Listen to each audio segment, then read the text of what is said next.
Well, I'm up here in Western Canada. What are some of your memorable experiences you've had in Canada? Oh gosh. Well, Me, Western Canada would be Vancouver area, right? If I'm not mistaken, I'm geographically and mathematically challenged, but Western Canada, we've had some great experiences in Vancouver for Hmm. sure. We recorded some music there with Sean and Dane, who are Canadian producers who produced Invisible Man and Still, and were part of our holiday song that was a hit called This Gift, among Yes. other stuff that we did with those guys. So, we had some great experiences in Canada, performed there, have had shows there. There's great food there. I mean, we love Canada, but especially that area. there was actually we did a Christmas special with Amy Grant. Um, Wow. where was that, Nick? That was in Lake Louise, Banff area. Yeah, yeah. So yeah, Nick is our walking, geography map. He'll tell you which road to get to which exit, which has the best gas station with the lowest prices, and the drive-through that has the good fries and not the bad fries. So yeah, I mean we've had a lot of experiences all throughout Canada. I mean, we've literally taken a crappy bus from one one side, one coast, all the way through Thunder Bay. Like all the stops. And then we've had personal experiences in Canada as well. I mean, filming, different TV shows and Christmas movies and all sorts of stuff there. So Hmm. But also, we'd be remiss if we didn't say that Canada is really where it started for us as a group. It's Canada is really the country where we first broke through and became a known group. Back in 1997. So Canada's always had an incredibly special place in our hearts, and the fans there have been absolutely awesome over the better part of what is it, 27 years now or something. So, Hmm. yeah, super excited. We have a new project that we can now deliver to all those fans who have been patiently waiting, and excited to get back to Canada. Hopefully, do some live dates, some concerts this summer. Yeah, the big reason we are together today is to talk about the new album, Full Circle. May 9th is the release date worldwide. Yeah, yeah, Excellent. yeah. So you have five new songs and five re-recorded 98 Degrees classics. Is that what the format is? yeah, it is. I mean, we were fortunate enough. I mean, Nick and Drew penned a couple of really great songs. Of course, "Got You," the first single, which is out now, is incredible. It's kind of an exact replica of some of the stuff that we're known for. Love song, great melody, great lyrics, great production, anthemic ballad, and so we're very proud of that song, as well as Drew's song that is sort of like a sequel to The Hardest Thing, called Same Mistake, and it's an amazing song, well written as well. And then we've got three other ones that we're really fond of, and then of course going down memory lane and re-recording all of our hits was so much fun. It was a challenge, of course, because our voices have changed, but we love those songs so much, and we've been wanting to do that for a while, and so we're really proud of the embodiment of work with this one. Yeah, no, one thing I really like about the new single is kind of how like the pre-chorus goes into the chorus. There's like this one chord that gets played right before the chorus starts, and I think it almost sounds like it modulates. Hmm. It It's does. it's beautiful how you guys did that. Yeah. Well, thank you. That was my idea. No, I'm kidding. No, but I think it's just as a song.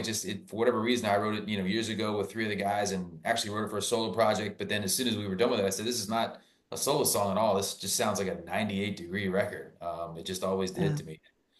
Thrilled that these guys agreed, and here we are with it now released as our first single. So super excited again to be able to offer that to the fans. We'll make sure we play a clip of it for everybody who's listening today. You also did a collaboration with a country star from my province a while back, Brett Kissel, called Yeah. Yeah. Ain't the Same. When I first saw this, I was like, "Oh, when did this happen? And what was it like stepping into country music?" Well, first off, it's a great record he wrote. I mean, we were Yeah. thrilled to have asked him been a part of it. It's such a catchy song and such a great song. And Brett, is an awesome guy.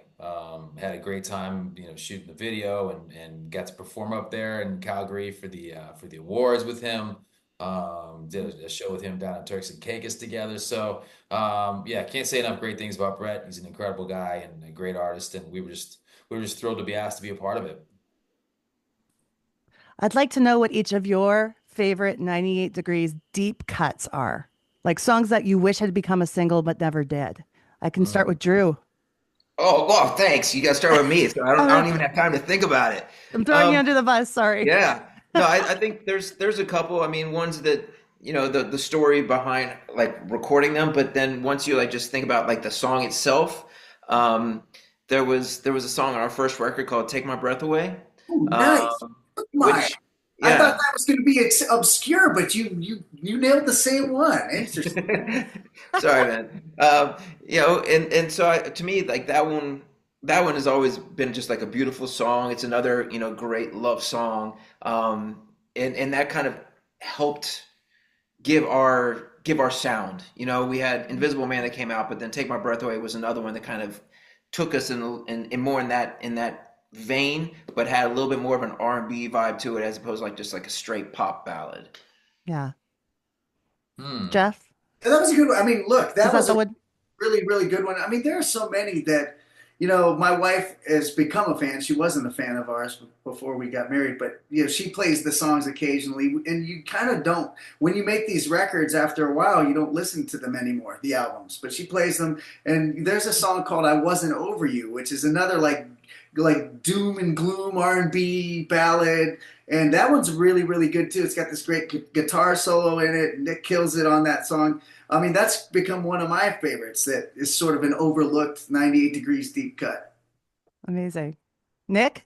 I guess I'll stick with the early days, and Heaven's Missing an Angel is one that, I remember being in the studio in Atlanta, cutting that record and just loving that song, and never got released as a single, but definitely one that I'll always be fond of, and not only just for the memory of recording it, but I just think it's a great song, beautiful song. Now, since this is a nostalgia podcast, I have some questions about your younger years. Did any of you ever sign up for Columbia House Record Oh, Club? Oh And yeah, and what do you 100%. remember getting? I did it multiple times. Oh yeah. I remember my first CD I got from them, I think was New Edition Any Heartbreak. That was Nice. yeah. Yeah, I don't remember what I got, but I had very eclectic, music taste. So I think there was like some jazz in there. There was like some metal. There was some hip hop. There was some, it just kind of ran the gamut. I was like, oh, I'm only paying $1 for it, so I'm gonna experiment. I'm gonna try something new. Listen to something new. And believe it or not, my parents didn't let me sign up for that kind of stuff. If it was a reoccurring, if I'm not mistaken, it's a reoccurring thing. They Well, wouldn't Yeah. monthly. reoccurring. They wouldn't. They wouldn't. We weren't allowed to sign up for Columbia Yeah, House. We they weren't get you allowed on to the call. hook. What's that? They get you on the hook for like a penny or whatever, and then all of a And then sudden you you're gotta on the hook pay. for yeah. We, Yep. Yeah. Then it's that like a couldn't cost. $30 CD that you don't want. Exactly. Right. What's on the 98 Degrees rider? uh, well, it changes, but it's mostly beverages. Mhm. Um, you know, so there's a decent amount of booze, a decent amount of beer. As you can tell, Jeff is a huge junk food guy. He eats nothing but sugar and carbs. So we have like a meat and cheese tray. Peanut butter and jelly is always on there, like a staple. Pretzels. Pretzels. Ours is relatively simple compared to some of the elaborate ones. We're pretty low maintenance guys, so drinks Yeah. and snacks, and we're good. And I love how the musical groups of the 90s who were once considered rivals and now like have a camaraderie like family almost, and you do so many events together. What's your relationship like with these other groups, and what's one of the best tours that you've been on with them? Well, I mean, our relationships, I mean, it's great with all the other groups. I think a lot of that was overblown back in the day, and for obvious reasons, it's good press to hype up this rivalry between the bands. But yeah, to your point, we've done a lot of events with them. We've done tours with them. We toured with O-Town a few years ago. We've known NSYNC since before they even came out in the States, and then good friends with all those guys. Backstreet's probably the group we know the least, but still good friends with those guys as well. But Mm. as far as the best tour, I mean, we had a chance to tour with Boys to Men and New Kids on the Block back in 2013, and I think that opportunity to tour with your idols, I mean, Boys to Men was literally who we molded ourselves after. Yeah. and modeled ourselves after. So a chance to share the stage with them was was truly a pinch me moment. So I have to say that one. How many times were you on TRL and what made that show magical? I mean, how many times were our videos on, or how many times were Or we your on? appearances? Yeah. Do you I mean, I don't remember? know how many times the videos were on there. A lot. Our appearances. I mean, we probably had to been on there half a dozen, 10 times. I mean, anytime we were in the city, we were in there. And Nick and Jeff actually co-hosted it one time together. We Um, did. We did. I don't know if anybody remembers it. Most people probably blocked it out. Including us. But no, it was. I mean, TRL was great because it was one more way for people to be invested in their favorite act.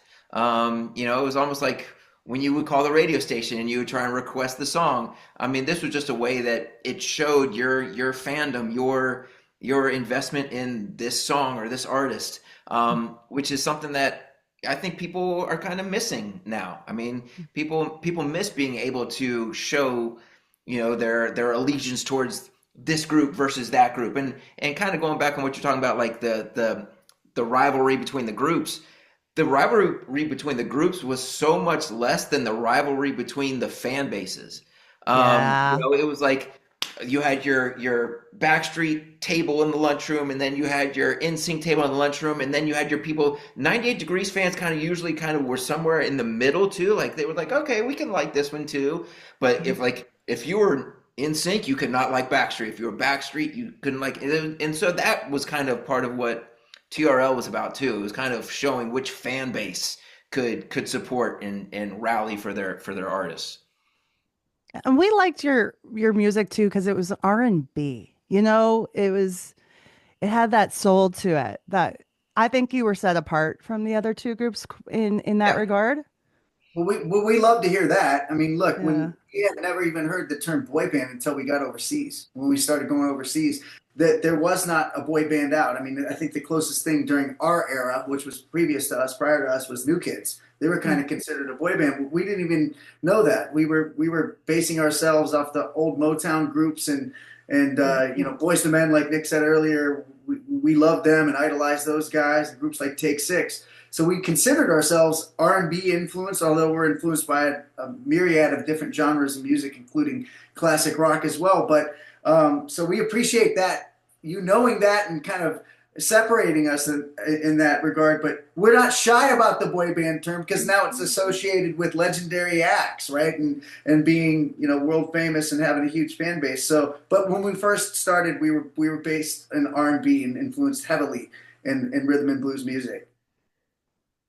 Well, I'm very excited for the new album. Is there a tour that's coming with this? Yeah, we are going to be touring quite a bit in support of the album.